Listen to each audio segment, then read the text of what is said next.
We knew so little about the variety store business that we had to take the book that was written by Ben Franklin and apply the principles. But of course, we added on, didn't we? And we started doing strange things like cranking up ice cream machines on the sidewalk on Saturday night, running popcorn on the other end of the sidewalk, hawking anything we could hawk on that looked like it might have a chance to sell wherever. $572 billion. That's how much revenue Walmart generated in 2021. With over 2 million people working for the company, it is the largest employer in the world and the biggest retailer in terms of sales. But building such an empire was no easy feat. It all started when a poor farmer, who after being told he had no career in the retail business, decided to open his own store. Sam Walton was born on the 28th of March, 1918, in Kingfisher, Oklahoma. His father, Thomas Walton, was a farmer, but the farm wasn't generating enough money to provide for his family.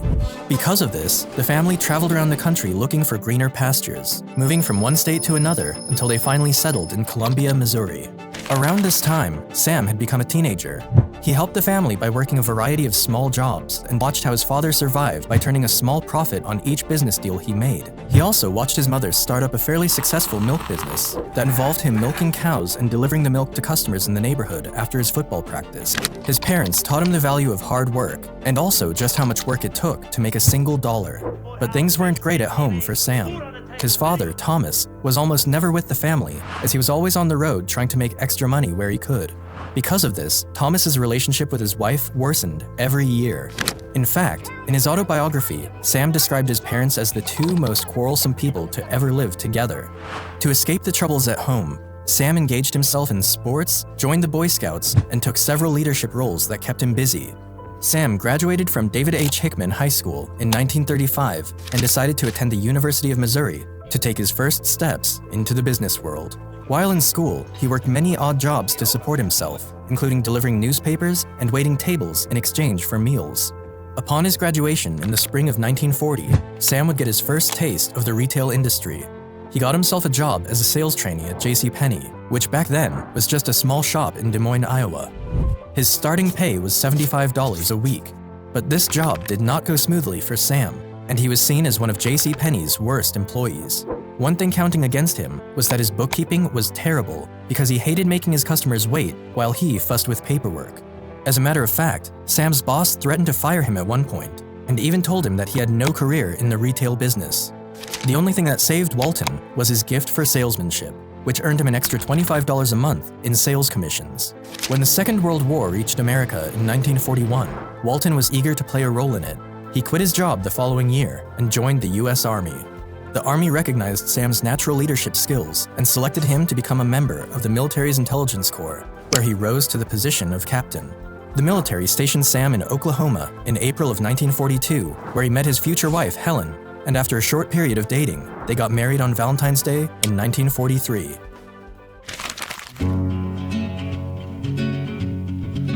By the time the war was over, in 1945, Walton had a wife and child to support, and so he decided to start up his own retail business. With a $20,000 loan from his father-in-law and $5,000 from his own savings, Sam bought a Ben Franklin store in Newport, Arkansas. It's important to note that millions of small stores had failed during the course of the 20th century in America, and when Sam bought this particular store, it was losing a lot of money. Not only did Sam invest in a store that wasn't bringing in much money, but he was also paying far too much for it. The rent for the store was 5% of the sales, and initially, this sounded fine to Walton. But after signing the lease, he discovered that it was the highest rate anybody had ever paid for a variety store business. Despite all of his obstacles, Sam succeeded beyond everyone's expectations. He studied all the typical rules of retail and then broke the ones he thought didn't make sense, which for him was nearly all of them. When Sam bought the Ben Franklin store, he was required to buy all his goods from company outlets, but he knew he could find cheaper merchandise elsewhere. So he found a clause in his contract that allowed him to buy his merchandise from somewhere else, and then he would reduce the cost of his goods way below what other shops were selling them for. He made his profit on volume rather than margin, but it took him nearly a decade to fully appreciate the power of that idea. Nothing Sam did was extraordinary, neither was he a genius. And while there's no question that he was business smart, the real reason for his success was his main policy: to make the lives of his customers easier. And because he did that, more and more people bought from him. Once things were going great for Sam and his business, he asked his brother Bud to join him, and together, they were able to run the store more smoothly.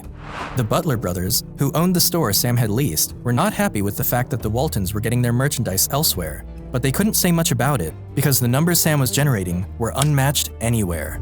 His sales had increased by more than 45%, reaching $105,000 in his first full year of ownership.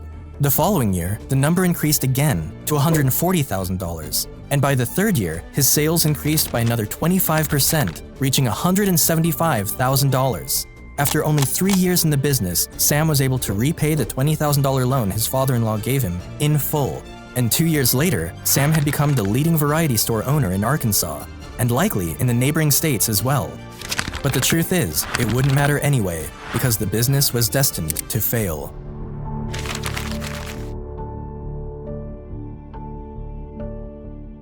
You see, when Sam Walton signed the lease for his store back in 1945, it contained no renewal clause. Options to renew were typically standard features of leases. So, when Walton's father-in-law found out about this oversight, he was shocked that Sam could have made such a mistake. Walton had not only built one of the most successful businesses in Newport, but he had invested his body and soul into the business and the town. And his wife Helen equally loved the town, as 3 of their 4 children were born there. In his autobiography, Sam Walton is quoted saying, "It was the lowest point of my life. I felt sick to my stomach. I had built the best variety store in the whole region and worked hard in the community, done everything right, and now I was being kicked out of town."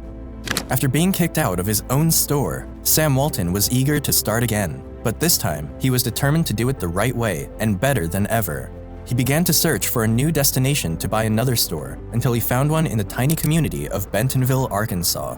It was here where Walton set up his second shop in the town square, and this time he insisted on a 99-year lease. Sam opened his new store in the summer of 1950 and called it Walton's Five and Dime. The Walton family often heard people whisper amongst themselves, saying, "Well, we'll give this guy 60 days, maybe 90. He won't last that long." But Sam would prove them wrong. At the time, there were 2 other variety stores in town, but neither of them offered the consistent low prices that Walton did. So, when Walton finally opened his store, it changed the lives of the people in the Bentonville community. During the 50s, America's economy was looking great, and Sam took advantage of it. He kept finding new ways to reduce the prices of his goods and keep his customers happy. One day, Walton learned about self-service in the retail industry. The concept was simple. Rather than have his sales clerks get goods for his customers, customers could walk into the store, get the goods themselves, and pay at the entrance. Walton immediately fell in love with the idea. This meant he could have fewer employees and further reduce the cost of his goods. Not only did this new trick work perfectly, but it also tripled his income in less than a year. With more money, Sam had the funds and resources to further expand his business. For the next few years, Sam went on to open one store after another, and by the end of the 1950s, Walton was a proud owner of 15 stores, which he had acquired using borrowed money and profits from his stores. But Sam still felt that he wasn't making as much profit as he should for the kinds of work he was putting into his business. So, he decided to adopt a new strategy, and this new strategy would change everything.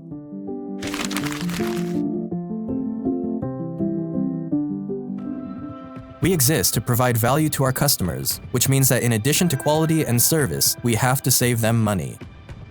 Walton's idea was to build big stores that discounted everything they stocked and to place them in small towns.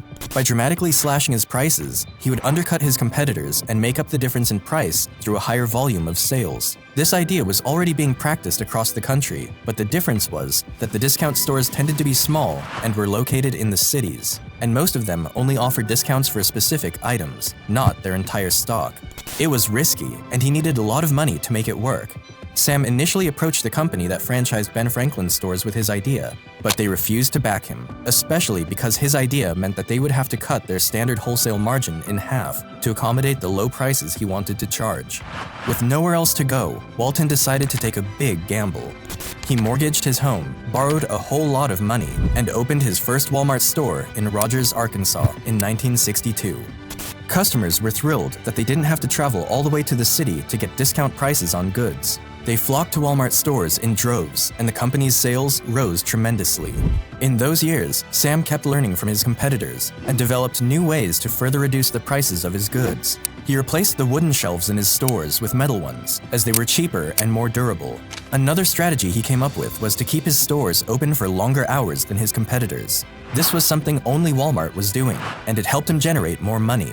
He also made sure his customers had big parking lots, and unlike his competitors, he never collected a dime for parking spaces. Until 1969, Sam Walton had funded the expansion of his business through profits and borrowing money, but in 1970, he decided to take the company public.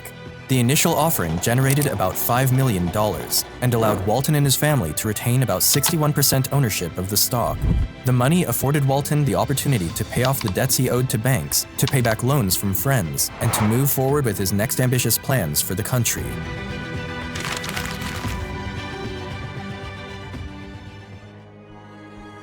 Between 1970 and 1971, Walmart added 6 more stores, followed by another 13 stores in each of the next 2 years, then 14, and then 26. By the end of 1980, Walmart had a total of 276 stores, and from then on, they were opening about 100 stores per year. Sam believed that the rapid growth of Walmart didn't just come down to their low costs that attracted customers, but was also due to the work of his close associates. Sam made his associates partners and made sure that they benefited from cash bonuses and stock options, and this gave them a chance to take part in the growth of his business. Walton also made sure that his stores were close to warehouses in order to permit one-day delivery of goods, while also minimizing advertisement costs. Another innovation was the decision to buy directly from manufacturers rather than through wholesalers, which allowed him to lower his prices even more. By the end of the 1970s, Walton had built his store into the fastest-growing and most influential force in the retail industry. Things were going so great for the company that one investor who bought $1,650 worth of Walmart shares in 1970 saw his shares rise over $700,000 by 1987. In 1983, Walton made another terrific business move. He launched the first of his Sam's Wholesale Clubs, which were aimed at small business owners and others who wished to buy goods in bulk. Once again, Walton had struck gold, and by 1990, Walmart had more than 1,000 stores and 150,000 employees working for the company. But Sam had his fair share of people and groups who disliked him and his retail business. He has often been criticized for competing with small retailers and putting them out of business. Sam Walton himself acknowledged this by saying, "The small stores were just destined to disappear, at least in the numbers they once existed, because the whole thing is driven by the customers, who are free to choose where to shop." Sam Walton died on the 5th of April, 1992. He was 74 years old, and at the time of his death, Walmart had annual revenues exceeding $104 billion. Today, Walmart has grown to over 10,500 stores and generates well over $500 billion in revenue per year. That's all for today. Hope you enjoyed the video, and don't forget to like and subscribe. Until then, I'll see you next time.